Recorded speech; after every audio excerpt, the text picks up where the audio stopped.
नमस्कार, आपण पाहत आहात 4K digital news channel. Kamothe sector 19 येथील आवास इमारती समोरच्या मोकळ्या जागेत सध्या बेकायदेशीर खाऊ गल्लीचा अक्षरशः सुळसुळाट झाल्याचं चित्र दिसत आहे।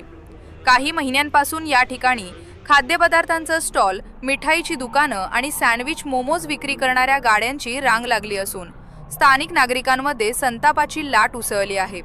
या जागेत आधी 1-2 स्टॉल होते, मात्र आता परिस्थिती इतकी बिघडली आहे की कमी जागेत अनेक खाद्यपदार्थांचे स्टॉल उभे राहिले आहेत।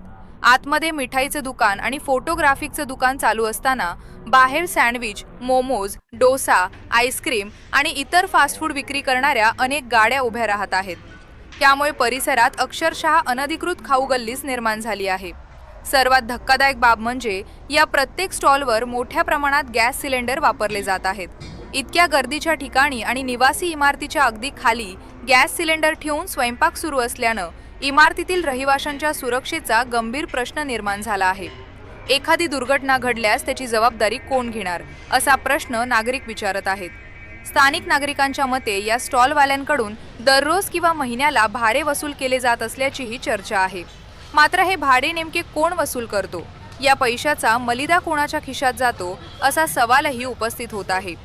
याहून आश्चर्याची गोष्ट म्हणजे इतका मोठा बेकायदेशीर व्यवसाय उघड्यावर सुरू असतानाही पालिका प्रशासन मात्र गप्प का?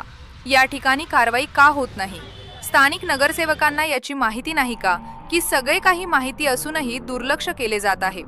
परिसरातील नागरिक आता थेट प्रश्न विचारत आहेत। या बेकायदेशीर खाऊ गल्लीला नेमका आशीर्वाद कोणाचा? कामोठेतील या प्रकरणामुळे स्थानिक प्रशासन आणि लोकप्रतिनिधींच्या भूमिकेवर प्रश्नचिन्ह उभे राहिले आहे। आता पालिका प्रशासन आणि संबंधित विभाग यावर कारवाई करणार का, की ही खाऊ गल्ली अशाच प्रकारे वाढत राहणार, याकडे संपूर्ण परिसराचं लक्ष लागले आहे। धन्यवाद।